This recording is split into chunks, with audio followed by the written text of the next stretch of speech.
पाठ 8 उत्साह। ये जो कविता है भवानी प्रसाद मिश्र जी ने लिखी है। इसमें जो है यहाँ पर यही बताया है कि हमें चाहे हमारे सामने कितनी भी कठिन परिस्थितियां हो, हमें उसको पार करते हुए आगे बढ़ना है। मतलब उन्होंने आगे बढ़ने की हमेशा सतत प्रयत्न किया है और प्रेरणा दी है। आगे हम कविताएं रीड करते हैं, देखिए।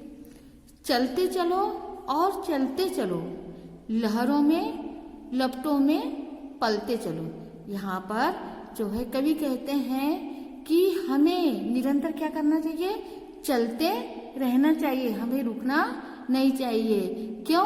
क्योंकि लहर या लपटों का मतलब यहाँ होता है विपत्ति, ठीक है। चाहे हमारे जीवन में अनेक प्रकार की विपत्तियां आए, हमें उनका सामना करते हुए जीवन में क्या करना है, आगे बढ़ते रहना है और हमें निरंतर चलते रहना है। फिर उसके बाद में आगे वो बोलते हैं, फिसड्डी रहे और जीते रहे, किसी का दिया दूध पीते रहे। यहाँ पे फिर कहा है कि अगर हम रुक जाएं या ठहर जाएं तो हमेशा कैसे रह जाएंगे, पीछे हो जाएंगे। फिसड्डी का मतलब होता है पीछे रह जाए, जीवन में हम आगे नहीं बढ़ पाएंगे। हमेशा किसकी तरह जीवन जीना पड़ेगा हमको, फिर फिसड्डी जो हमेशा पीछे रहते हैं और जीवन जीते हैं, उसी प्रकार से हमें भी अपने जीवन में यापन करना पड़ेगा। इसलिए हमें क्या करना चाहिए, निरंतर चलने का प्रयास करना चाहिए। हमें निरंतर चलना चाहिए, क्या चाहे हमारे सामने विपत्तियां कैसी भी रहे उसका हमको सामना करना चाहिए।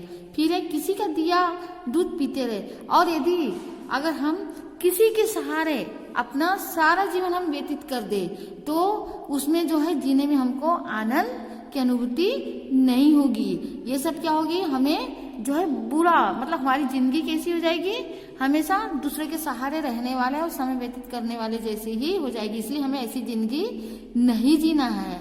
तो इससे बुरी जिंदगी कौन सी, अगर हम किसी के सहारे ही अपनी जिंदगी बिताते रहें तो इससे बुरी और जिंदगी क्या होगी। हमें ऐसा समय नहीं बिताना चाहिए। बड़ी और शर्मिंदगी कौन सी है। और यदि हम इसी प्रकार से अपना समय दूसरों के सहारे से बताएं, दूसरों की सहानुभूति से बताएं, तो इससे जो है शर्मिंदगी हमारे लिए और कुछ भी नहीं है। इसलिए हमें अपने काबिलियत पे, अपनी योग्यता के दम पर और अपने परिश्रम के सहारे हमें क्या करना चाहिए, निरंतर चलते रहना चाहिए।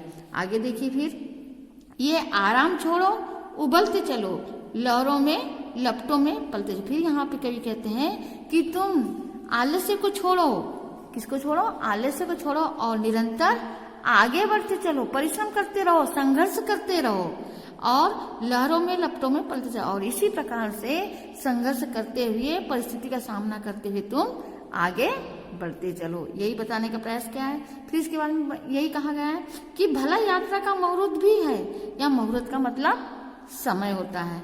भले ही आपके पास समय है या मुहूर्त है, मतलब हम बोलते हैं ना कि किसी शुभ कार्य हम करते हैं तो मुहूर्त देखते हैं, तो आप मुहूर्त की रास्ता मत देखो, निरंतर आप क्या करते रहो, चलते चलो। क्योंकि जो है समय किसी का इंतजार नहीं करता, वो निरंतर बढ़ते चलते जाता है। तो इसी प्रकार से जिस प्रकार समय किसी का रास्ता नहीं देखता, किसी का इंतजार नहीं करता, उसी प्रकार से आप भी किसी मुहूर्त का रास्ता मत देखो, कोई शुभ कार्य का रास्ता मत देखो और निरंतर चलने का प्रयास करो।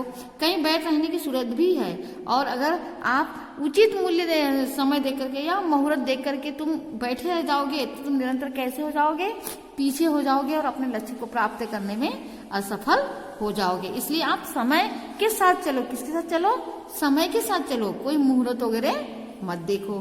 फिर निकलता चला जा रहा है समय, मुहूर्त न सोचो, मत चलते चलो। फिर यहाँ पे यही कहा है कि तुम्हारा समय कैसा है, निकलते जा रहा है। क्यों निकलते जा रहा है, क्योंकि तुम किसकी रास्ता देख रहे हो, अच्छे मुहूर्त की रास्ता देख रहे हो कि कल का अच्छा मुहूर्त है तो हम कल कार्य करेंगे। नहीं, आपको निरंतर चलते रहना है। चाहे आपके पास मुहूर्त मत देखो, समय को देखो, समय निरंतर चलते रहता है, वो आगे बढ़ते रहता है। इसलिए यहाँ पे कवि बार बार यही कहते हैं कि तुम निरंतर चलते रहो, कोई मुहूर्त मत देखो। और चाहे किसी भी प्रकार की अगर तुम्हारे मार्ग में चलते हुए किसी प्रकार की बाधा उत्पन्न होती है, संकट आते हैं, तो उसको तुम पार करते हुए आगे बढ़ो। यही उन्होंने जो है प्रेरणा दिया है।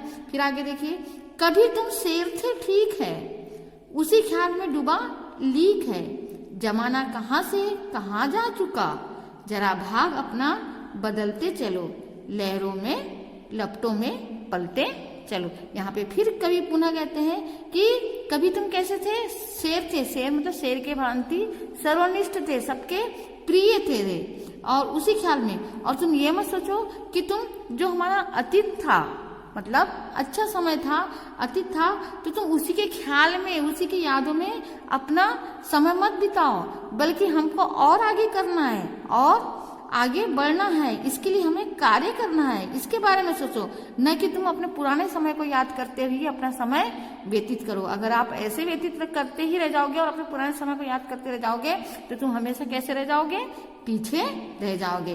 क्योंकि यहाँ पे कवि यही कहता है कि जमाना कहाँ से कहाँ जा पहुंचा, क्योंकि यही प्रेरणा देता है कि ये जमाना, ये संसार, ये विश्व कहाँ जा पहुंचा है, कितने कितने मतलब आगे बढ़ चुका है, लेकिन तुम वहीं के वहीं हो। इसलिए तुम अपने आप को निरंतर चलते रखो, आलस्य मत करो, जरा भाग अपना बदलते रहे। और इसी प्रकार से अगर आप निरंतर चलते रहोगे तो आपका जो भाग्य है, जो किस्मत है, वो भी कैसी हो जाएगी, बदल जाएगी। और यदि आप अपने अतीत के ख्याल में डूबे रहोगे और उसी के बारे में सोचते रहोगे तो आप आगे नहीं बढ़ पाओगे, मतलब आप कामयाब नहीं हो पाओगे। इसलिए जो है, अगर आपको अपना भाग्य बदलना, अपनी किस्मत बदलना है तो आपको निरंतर चलते रहना। निरंतर चलने का अर्थ है प्रयास करते रहना है और अपने जो है किस्मत को बनाते रहना है।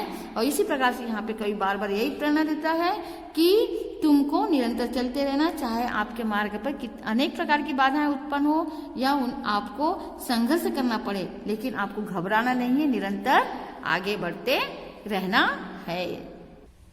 इसी प्रकार से जो है भवानी प्रसाद जी ने प्रेरणा दी है लोगों को कि आगे बढ़ते चलो और अपने मन में उत्साह धारण करके आगे ही चलते चलो, एक दिन तुम अपने लक्ष्य को प्राप्त कर सकोगे। आपका पाठ यहीं खत्म होता है, आप क्वेश्चन आंसर कर लीजिएगा।